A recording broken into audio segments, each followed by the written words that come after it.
asking the question, do you believe in life after life? Oh my. Of course, I believe in life after life. I mean, what do you think happens when you die? I think that you go to heaven, and that the Lord accepts you, and your body's still here on earth, but your soul is up in heaven. What do you think happens when you die? I don't believe in life after death necessarily. I do think there's a lot we don't understand. Is there life after life? I really don't feel that there's any way that we could possibly know until we're there. Yes, I definitely believe that our soul is a very powerful, emotional thing, and I just can't believe that when our body dies, that's the end. Do you believe in life after life? I do, yeah. I've had a lot of family members that have had experiences with people like coming back after they've died, so yeah, I do. What do you think the nature of the afterlife is? You know, I'm not sure. I feel like people, maybe like their spirits still exist, and they're just kind of with the people they love, so. There are 1 million ways to die. Perhaps 2 million. Perhaps even more. In fact, we don't even know how many ways there are to die.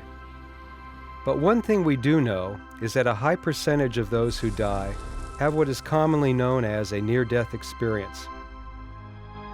Many people report going up a tunnel and seeing heavenly bodies bathed in bright light. And a good number see their life flash before them in a life review and even enter a heavenly realm. We have many representations of near-death experiences all around us. Artists down through history and in every culture have been there to record these heavenly encounters. It's as though mankind takes a common path to heaven and always has. I know all about near-death experiences because I have written about them, 9 books in all, with a number of the field's top researchers. I have looked at death in many ways and in many cultures.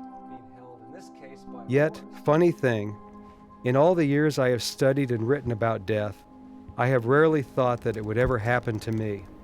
Most of the time I thought that I would always be here, a permanent inhabitant of the living world. What was it Sigmund Freud said? When we attempt to imagine death, we perceive ourselves as spectators. Like most everyone else, I too imagine myself as a spectator. I hid behind my writing, safe from mortality. I had a box seat in the stadium of mankind, an eternal observer in the game of life. Then, reality paid me a visit. It was a beautiful day with spectacular light and clean air. It was, as they say, a good day to die.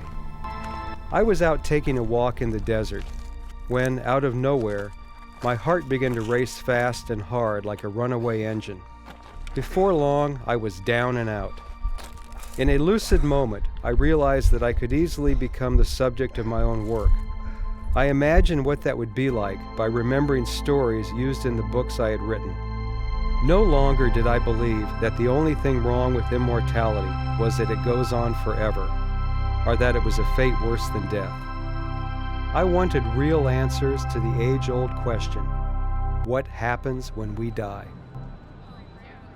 I decided to go to people who knew firsthand what happens, near-death experiencers. Accidents or illness had brought these people to the brink of death. They had looked down into the abyss and found it to be, well, quite pleasant actually. If not, why were they laughing all the time?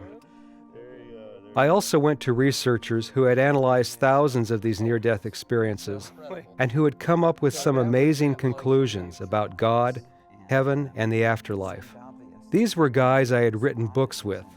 Funny, isn't it? I always thought I was writing those books for other people, not myself. And then I talked to people all over the country and from all walks of life, just to see what the person on the street thought about death and the hereafter. Their answers were proof that I was not the only one thinking about the big question. I don't really believe in any kind of afterlife of any kind. I think, when you die, you go back to wherever you were before you were born, I hope that you go to heaven. I think that you do. I've never thought there was anything wrong with just at least believing that you go to heaven. It's not going to do you any harm, so I hope so. Yeah, well, I think that we're spiritual beings that have existed before this time and exist beyond this time, and this just happens to be where we're most aware of right now. I really don't agree with the whole life after death thing, because if it really was life after death, what's the point of even being alive, you know? I think that there's some sort of afterlife. Your spirit goes somewhere. Honestly, I don't know, really.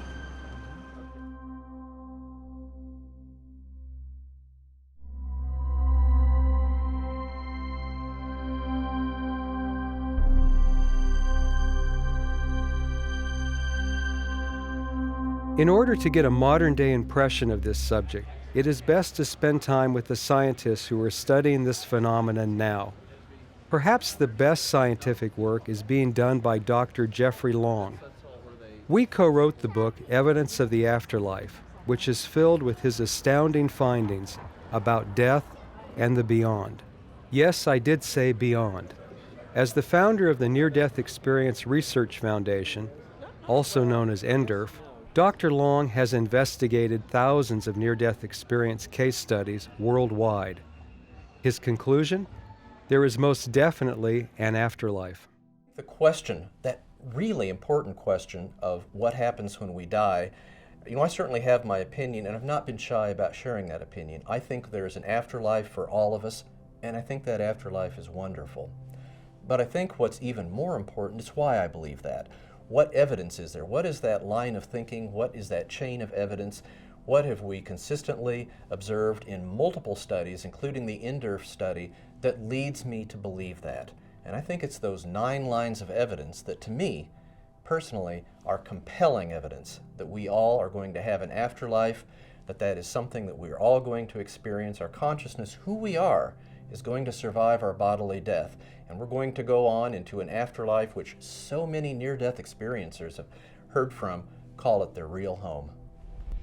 One of the most significant lines of evidence I have that near-death experiences prove the existence of an afterlife is the out-of-body observations that near-death experiencers make.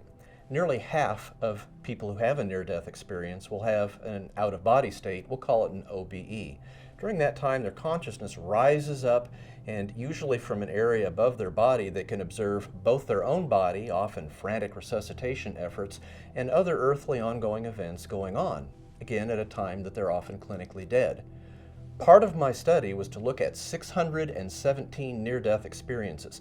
We found 287 of those near-death experiences involved observations of earthly, everyday events at this time when they were unconscious or dead.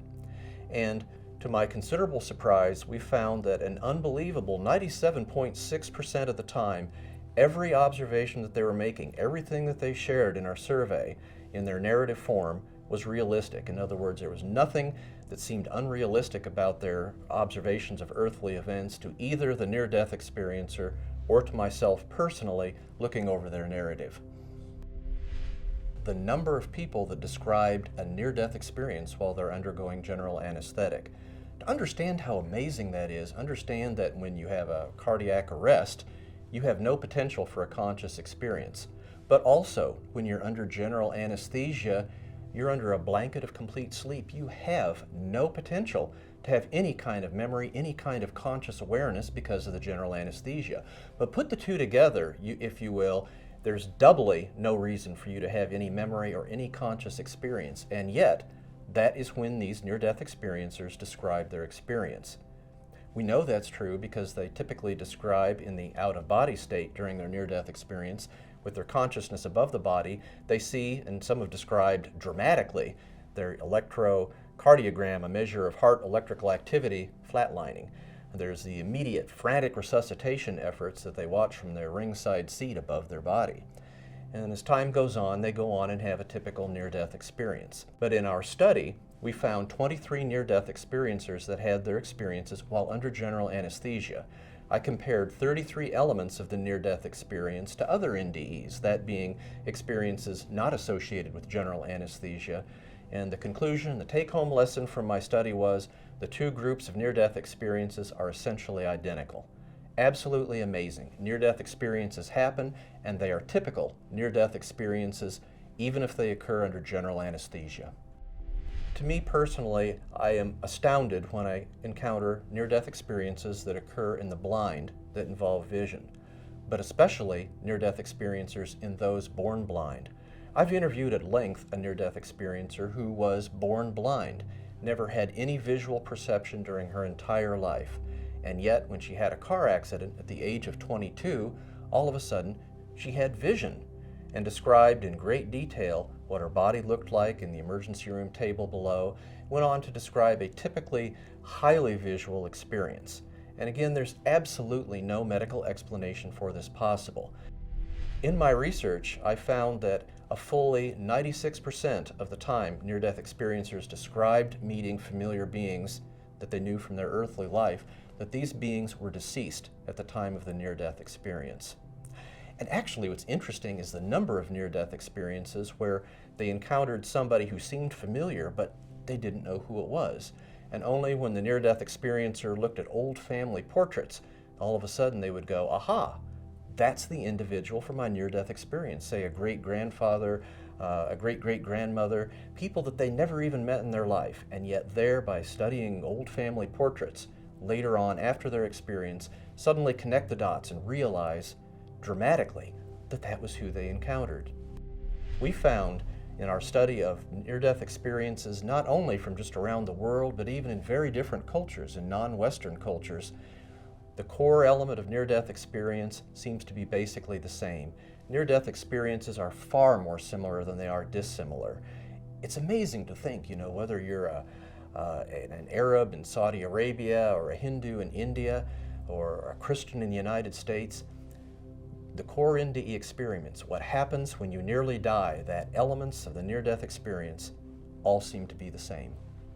This puts me out, if you will, a little bit on a limb. Here I am as a physician who's actually studied near-death experiences and making an amazing claim that the evidence is so strong that certainly to me it proves the existence of an afterlife. For thousands of years, the great religions have said, take on faith that we have life after death. Take on faith that there's more than just what you see and live in our earthly existence, that you are more, that you are a magnificent being that lives on and on after you die.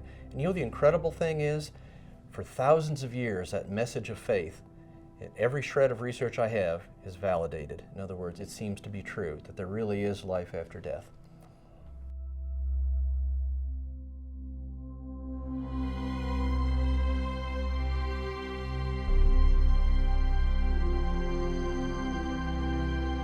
If you want to find a concentration of NDEers, you might try going to one of their conventions. This one, the International Association of Near-Death Studies, is the largest of the associations. They get together every year for fellowship and lectures. And yes, to tell their stories. If you ever had doubt that heaven awaits you, a day at an IONS conference will erase that. The NDEers in the group, those who have actually died and lived to tell the tale, are so anxious to tell their story of death and rebirth that they wear a red dot on their name tags so they can be recognized. I nabbed the first 4 red dots I saw and asked them for interviews. What I heard made my jaw drop. First up was Martha St. Clair from Salem, Oregon. In 1974, she was water skiing on the Sacramento River when her arm got wrapped in the rope. She was dragged underwater and nearly drowned. I found myself going through a dark tunnel. It felt like I had been there before, and I had the sense that I was going home. There was gorgeous flowers and colors that you don't see on Earth. It's like I had my body, but it wasn't a physical body. It was like kind of like a light body. I didn't really look at my body, but I sensed it was like full of light. And I found myself in the universe, just stars and galaxies, and it felt completely normal, like I was home. Boom, I was just back in my body. There was no no, please, can I come? It wasn't any agreement, just boom, I'm back in my body. And I didn't really know what to do with my experience. Back then, This was a year before any near-death experience books had come out. I had heard nothing about it. And when I told my family about it, even though they could see my arm was damaged, they were like, that didn't happen to you. It frightened them. They didn't want to hear about it. I really had no one to talk to about it. Now I have a counseling practice and I comfort people with hospice. And the main thing about my near-death experience is that I've always felt my whole life much more connected to the other side. But I'm always tuned into heaven. I'm always tuned into that energy. I have no fear of death whatsoever. And I can't wait to go home again. Jesus said that in my house there are many mansions. If it were not so, I would have told you so. So I only tapped into a small part of the huge universe, you know, but I believe there's different places, and that's why people go to so many different levels of consciousness. So how do you know you weren't just having this hallucinogenic high experience? However, in my hippie days, I've had some drug experiences, not extensive, but enough to know this was nothing like that. And I've had acid. Never was crazy about it. Nothing like that. There's nothing that compares to this divine light that we see. And the thing is it happens to our soul. It happens to our soul. So I feel glad I can tell you that, glad I can share it with you, and I know it's true because I've had the other experiences too. Then there was Gary Guthrie, who had a near-death experience in 1982 in South Africa as the result of a blood infection. I became very sick, and I thought, well, this is just the flu or something. And New Year's Eve came, and I spent the night partying and went to bed about 3 a.m. and at 6 a.m. I woke up with tremendous, the blood was really getting to my heart and was going awfully fast, and it was that moment where I felt that I was going to die. So I just prepared myself to die. And it was that moment that I looked out of the window and I saw the sky opening and a light coming through. 20 minutes later, I was just in tears, and this was not normal for me, and I realized that this had been something divine. The light was unlike any light that you see here.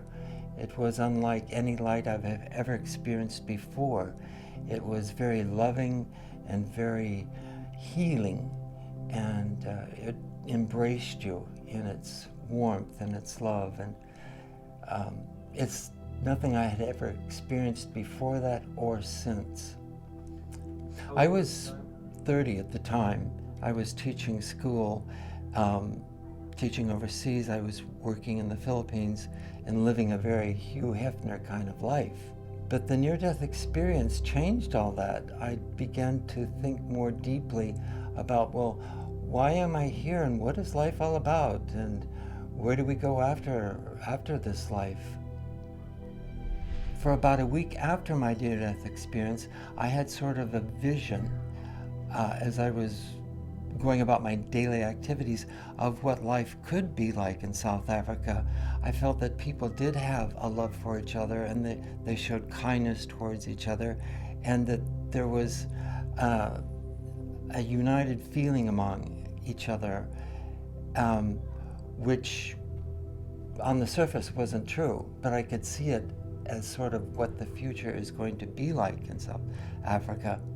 The light speaks to people in different ways.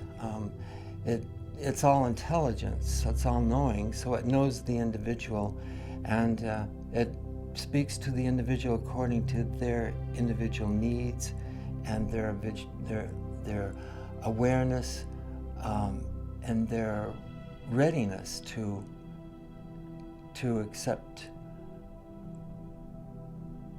a higher life.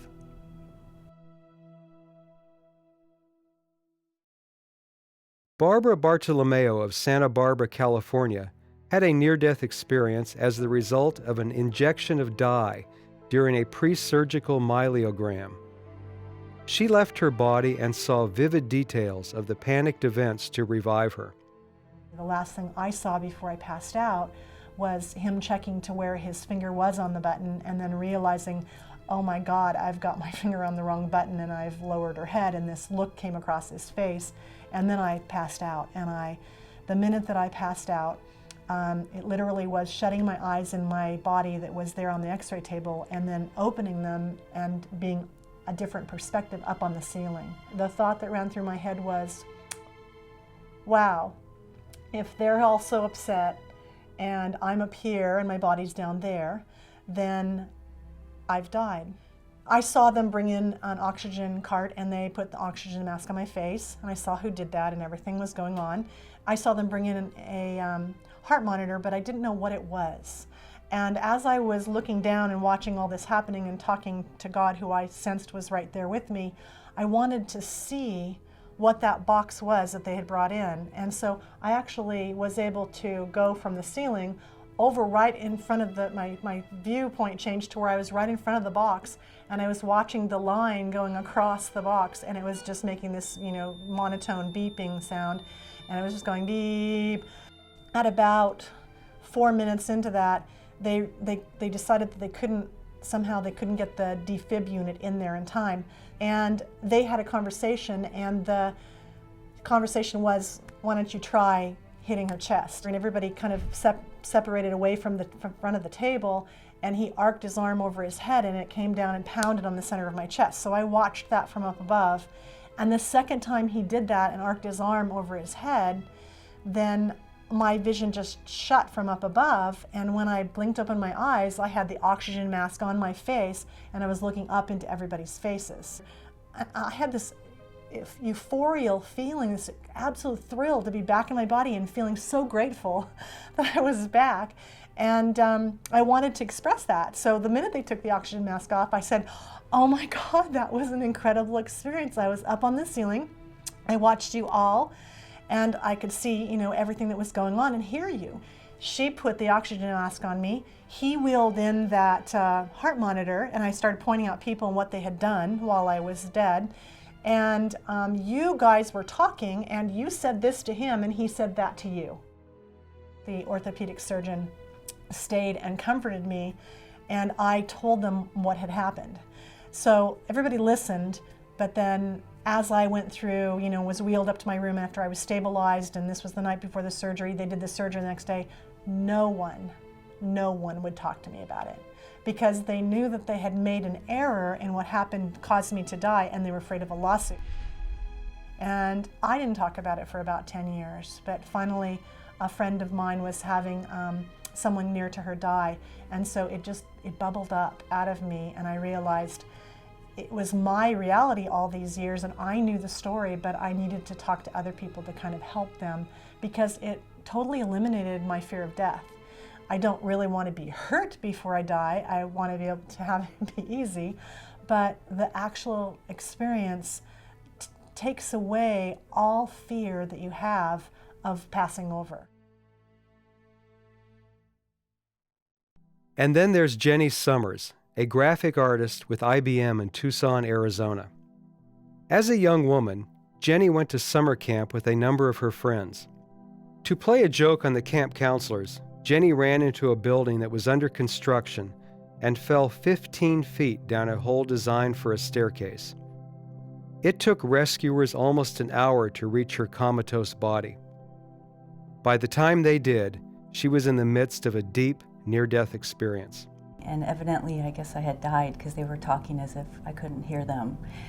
And I started to float up out of my body, and I was encased in this love. It was just wonderful. And I said, does everyone get to experience this? It's just marvelous. And the answer was yes. And I said, even Hitler?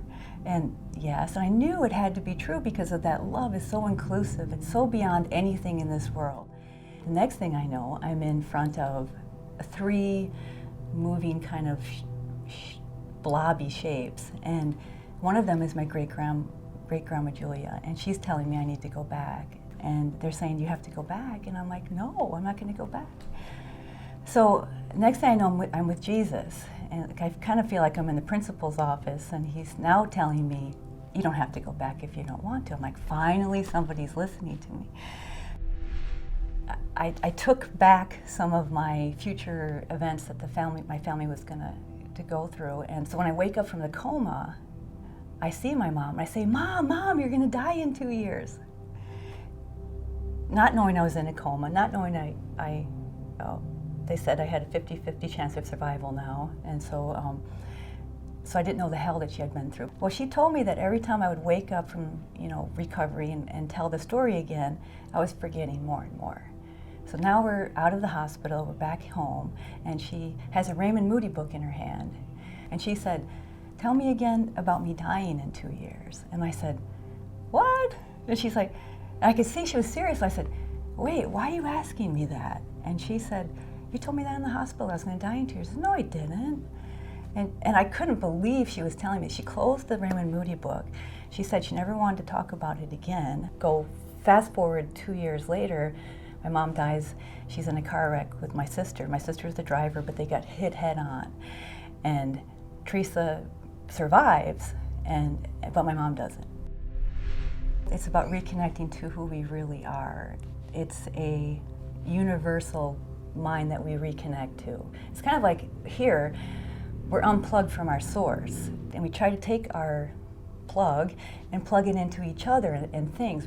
This person's going to make me happy. This car's going to make me happy, and we keep trying to draw our energy from people, things, this dimension. And every time we take that plug and we connect it back to our source, then we become full, and then we become connected. And so now I realize I don't need these outside things, but I can be that light and memory, that energy that reminds people to not plug into each other, but to plug into God.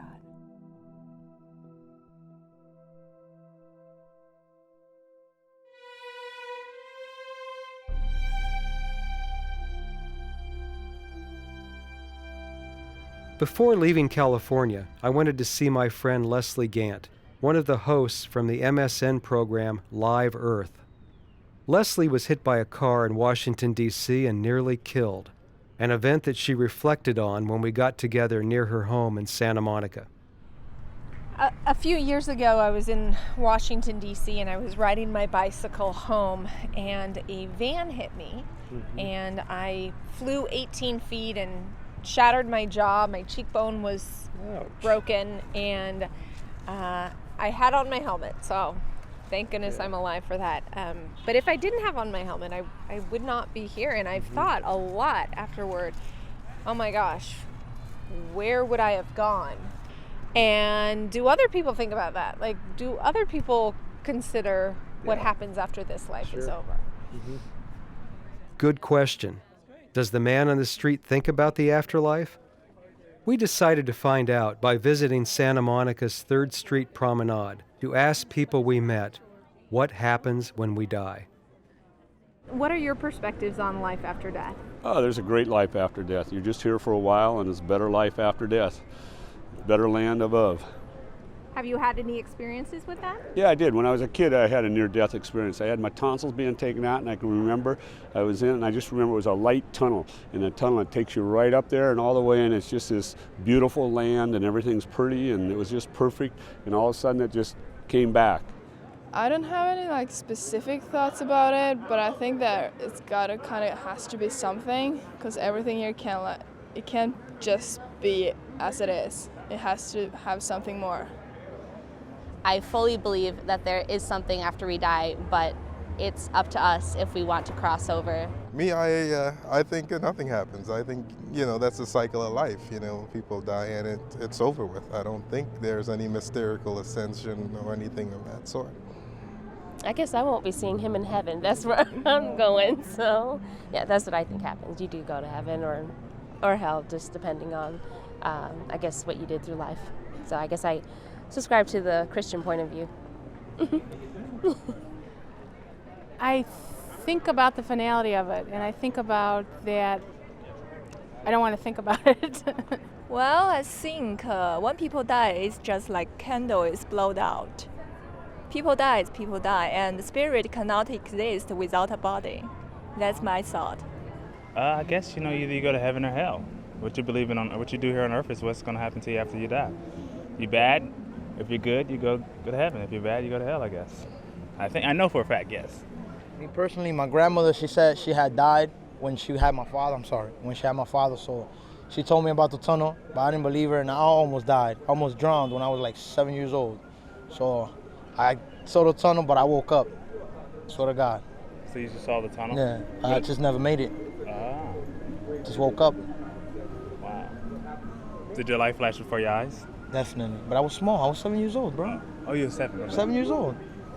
It's just this endless thing, just like here right now, like hearing this interview and different stages, and it's like the play is always different. It's always a different script. It's always a different movie, but it's the same soul always going through.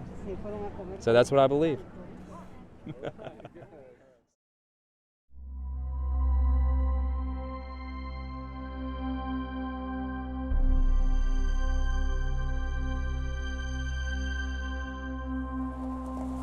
I arrived at Dr. Raymond Moody's house in Deep South, Alabama.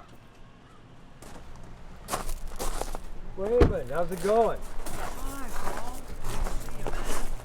Hey man, How you been? good. I'm here to talk to you about the afterlife. Yeah, well, that's my favorite subject. Okay, let's do go it. talk about it. In the early 70s, Dr. Moody, then a philosophy professor trained at the University of Virginia, began to explore the stories of people who had almost died and crossed the line into a heavenly realm. These stories have been told throughout human history, but Dr. Moody was the first to dissect them and discover their similarities. He called them near-death experiences. When he wrote about these in a book, Life After Life, the field of near-death studies began. I have written 4 books with Raymond. I even helped him move into his home here in rural Alabama, so I felt very comfortable interviewing him in his living room. But even as well as I know Raymond, I was surprised by some of his answers. You've had your own near-death experience. And based on those two things, the fact that you've heard all of these stories and you have your own story to tell, what do you think happens when we die?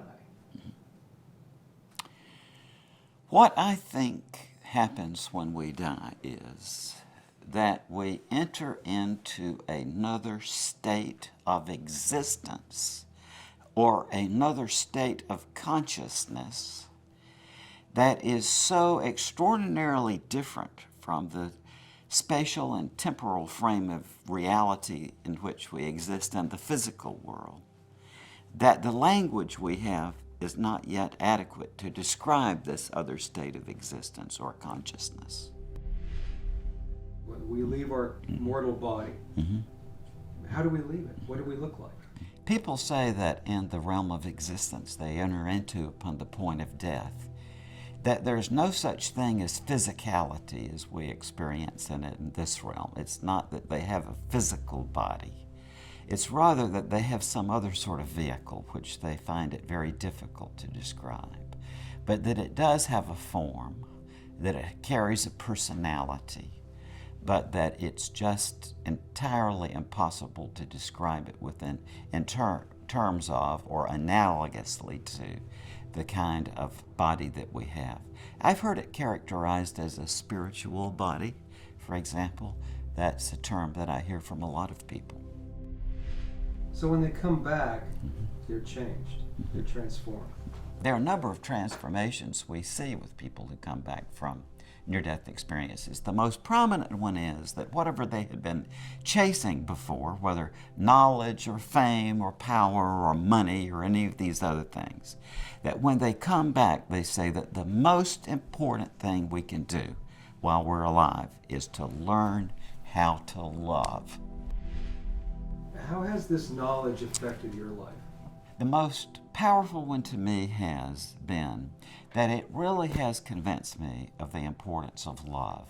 And I try in every day to be loving to people. I genuinely do try in my day-to-day interactions with people that I try to keep in mind that I will be seeing this again and that I will be seeing this event not from the way I'm seeing it now through these eyes, but that I will be seeing this event through the eyes of the people with whom I've interacted. How do you think the world would change if you were able to prove that there was an afterlife? And many people get to thinking about this and they think, oh, if that were the case, then we'd all love each other and there would be nirvana and there wouldn't be any problems in the world. But I don't think it would bring people to a state of, complete love and make everybody saints and so on. I honestly don't accept that.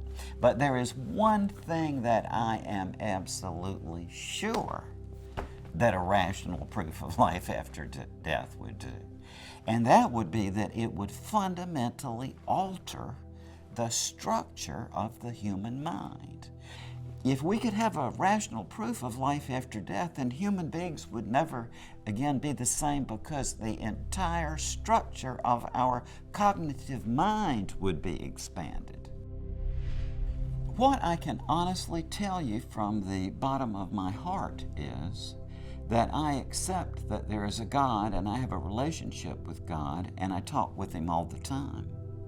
What I honestly don't know yet from the rational point of view is whether life after death is in His plan or not.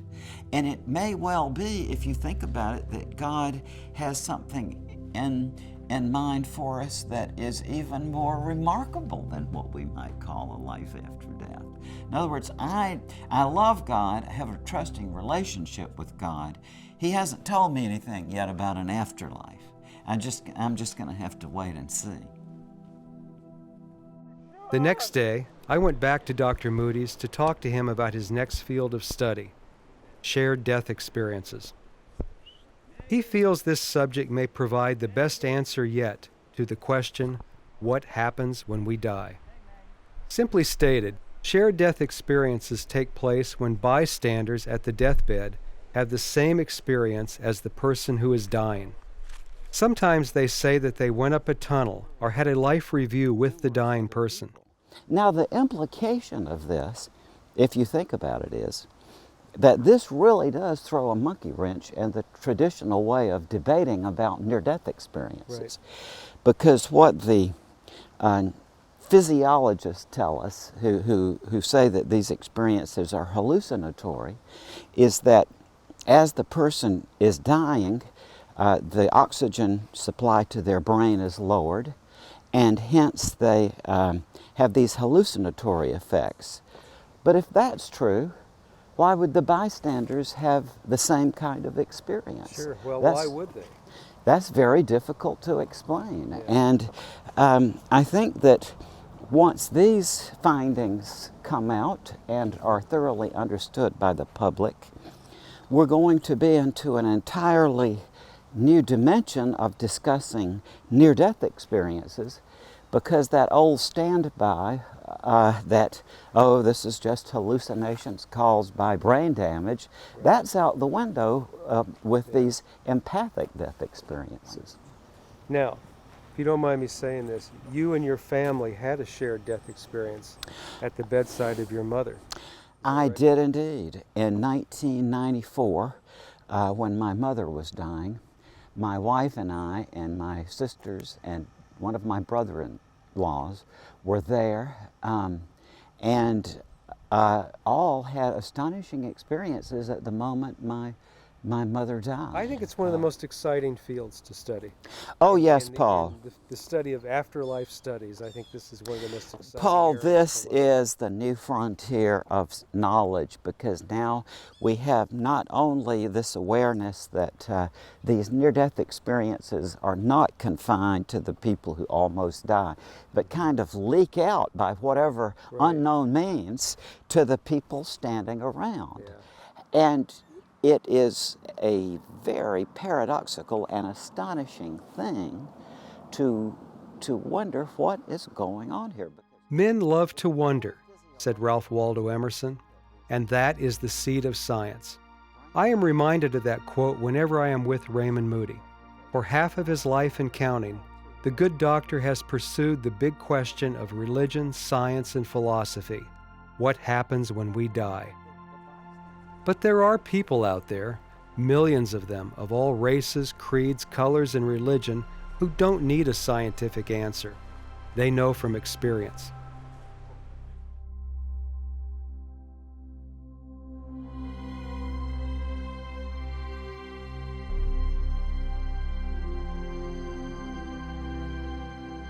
I traveled to the Pacific Northwest to visit Galen Dean Lovin.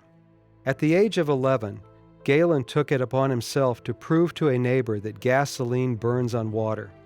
He filled a 5-gallon gas can from the family farm's gas tank and went down to a nearby creek to make his point. I'm standing on these 2 logs, pouring the gasoline upstream. Yeah. So the water's flowing down underneath me, or the gasoline is flowing underneath me. And I look over and there's my friend approaching the creek with a lit match.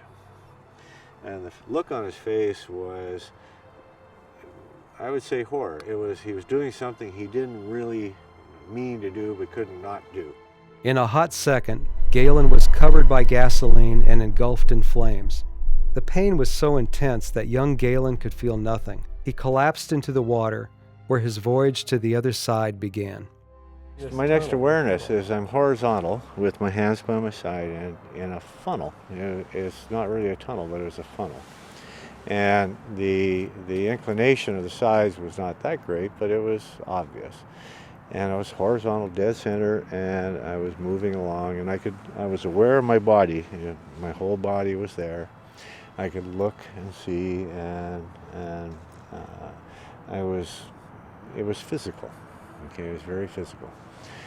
And inside the cone it wasn't a vacuum, but it wasn't anything in particular other than something. I knew outside of this funnel there was more substance. It felt more solid on the outside of the funnel. I'm moving along a bit and then look ahead and I see this little tiny pinpoint of light, a little white light. And at that point my speed really picks up. So I'm accelerating like crazy. Okay? It's not that I reach a fast speed and stay at that speed, but every millisecond I'm moving faster and faster and faster and faster. As I'm doing that, the sides of the funnel are expanding away from me. I'm still dead center. I'm still physical. I'm still able to look around. And this feeling of excitement, this feeling of anticipation, this feeling of joy was just overcoming me. It was almost bursting out of my chest. It felt so good. And just at that point when I'm almost there, I mean, this light is big, the sides of the funnel are pretty much gone, and I'm almost in the light, right? Wow, I wake up in the bottom of the stream, and I am just furious. That was my first instant reaction, even before I really was aware that I had slime in my mouth and everything else, I was just pissed that I was here. Galen raised out of the water and began to assess the damage to his burn-ravaged body. Sheets of skin hung from his arms, exposing bone and muscle. From a vantage point outside of his body, he watched as he ran to the farmhouse to get help. Rushed to the hospital in Edmonton, Canada, Galen was lucky to find that 2 burn surgeons from Houston were visiting to give a seminar on the latest treatment of petroleum burns. Within minutes, Galen was in surgery. You know, I look like a toasted marshmallow. Any war pictures you see in napalm victims or wherever, they have no discernible features, right? They're just a bloated mass. That's what I looked like. I had no mouth, no ears, no eyes. I couldn't see. The EIV was hooked up into my foot because that's the only place they could find any place to put it. And I was on a morphine trip for the next 4 weeks.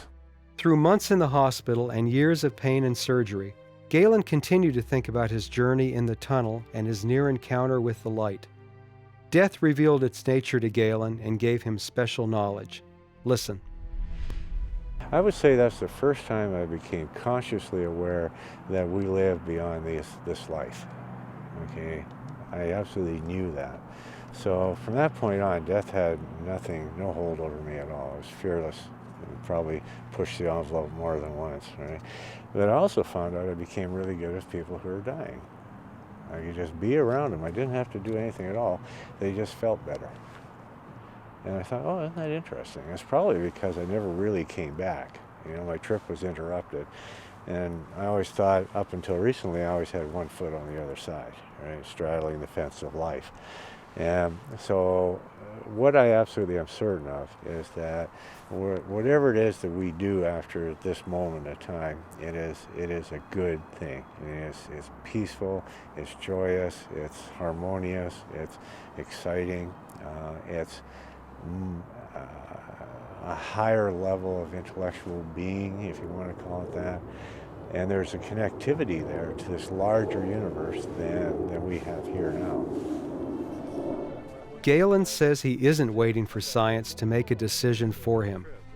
He believes in the afterlife and has no fear of dying when his contract is up.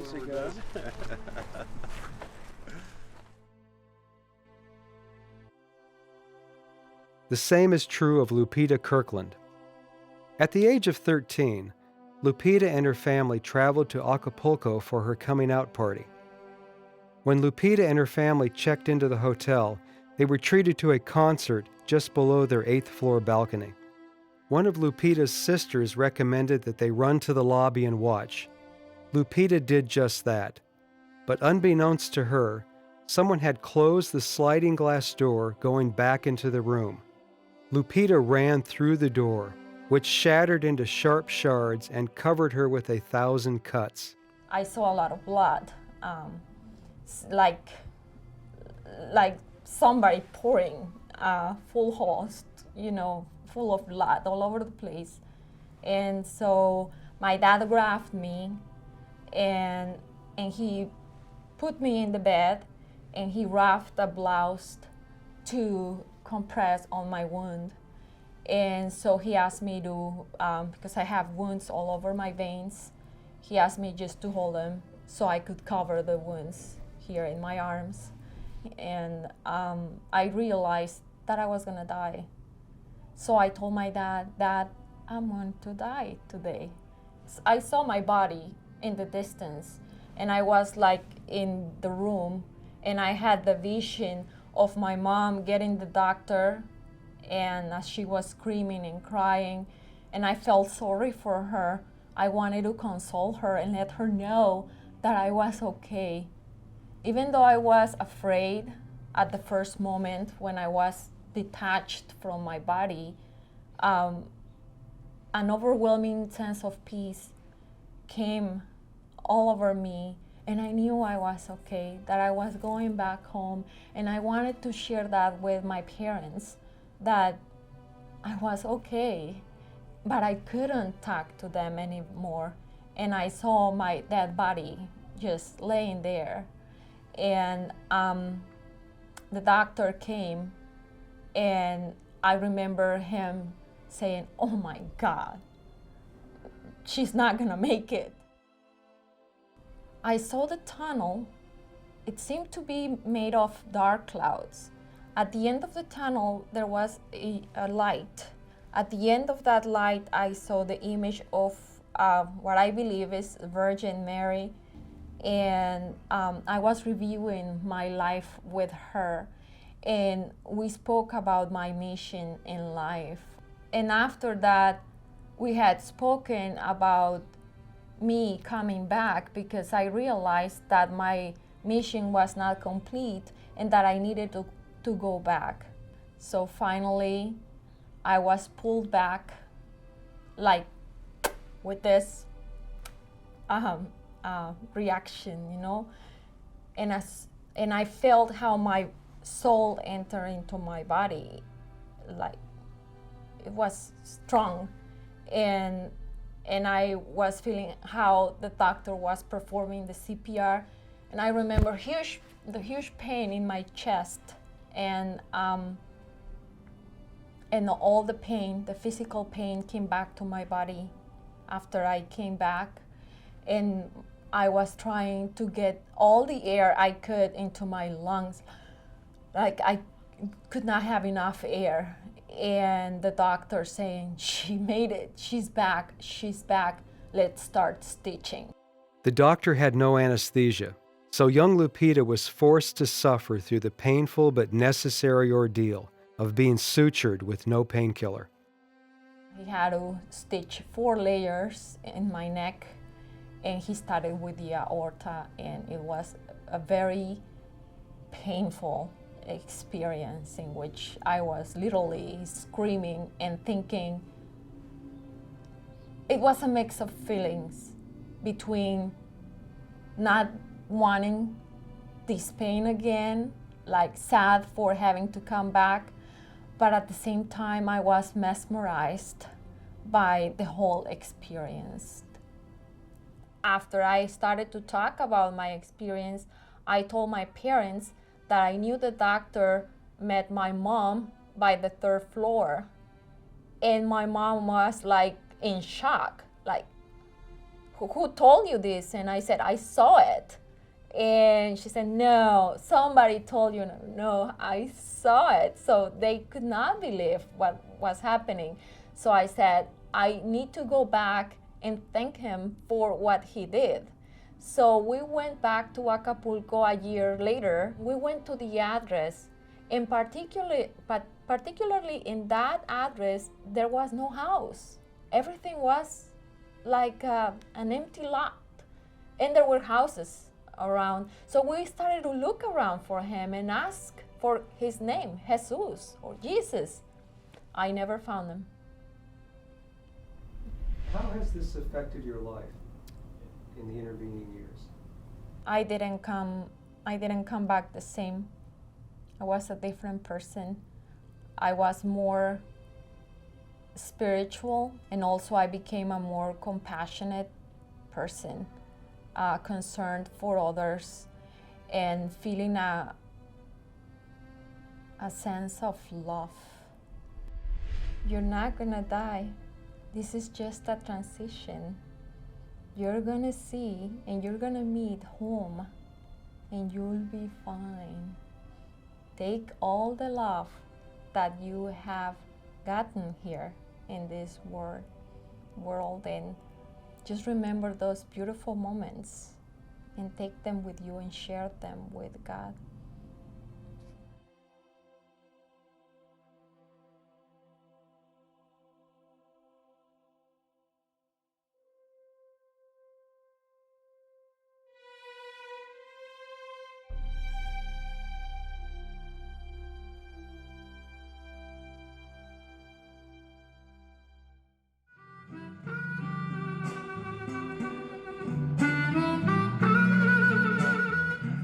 New Orleans has been called many things, from an ingrown, self-obsessed little city to a place that can drive a sober-minded person insane.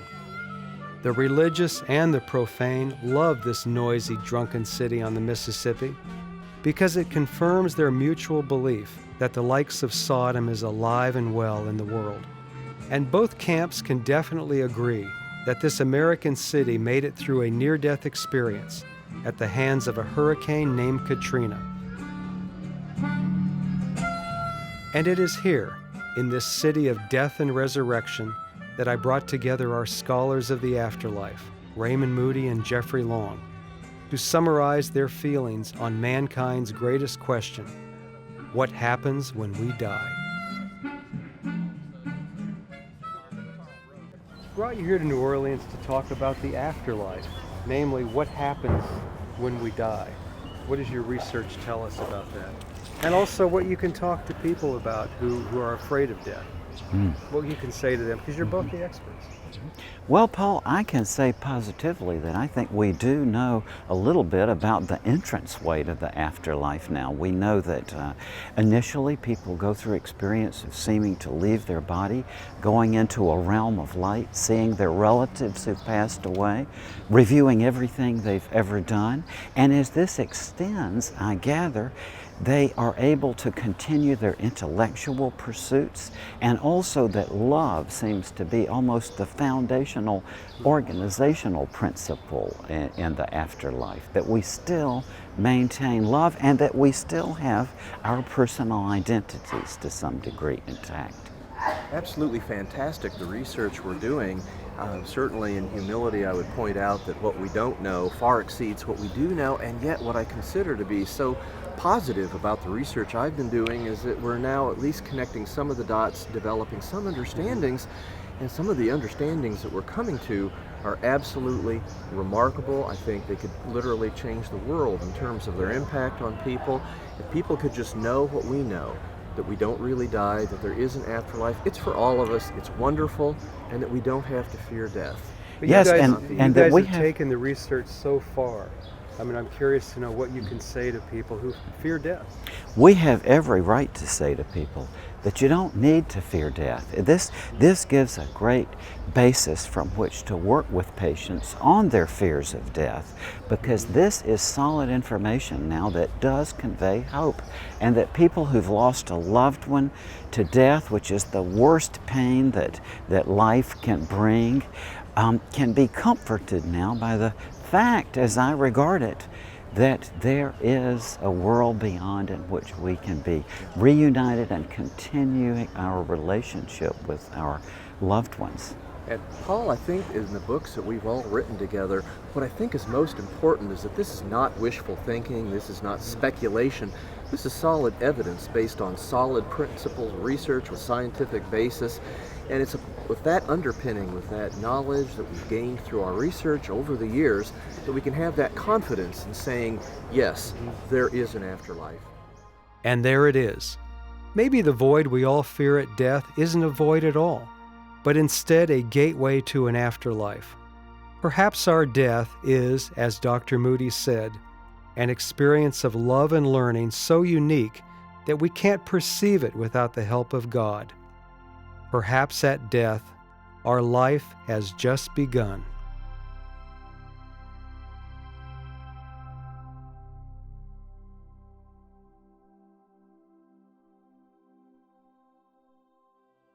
What do you think happens when we die? I think when we die that we go on to another lifetime, and I think that whatever happens in that lifetime absolutely has to do with karma from your previous life. And whatever you give in your life today, I think you're going to wind up with whatever you gave in the previous life, in the next life. I think your soul, like when you die, your soul just basically goes to heaven or hell. And it depends on how you live your life. That determines like basically where you go. So hopefully mine will go to heaven. What do you think happens when you die? Okay. Go for it. I don't think anything happens after you die. You just die? You just die. Soul goes nowhere? No. No? What do you think happens when you die? Heaven or hell, but I'm going to heaven. Yeah? One day I'm going to get on track when my beliefs actually line up to what I'm doing, but that's just my beliefs. What do you think happens when you die? Your body goes to the ground, your soul goes to heaven. That's your other life. It's called the land of milk and honey. Jesus promised, whosoever believes in me shall sit at my right side, by the right side of my Father. That's in the Bible. I think when you die, you're happy. That's what I think.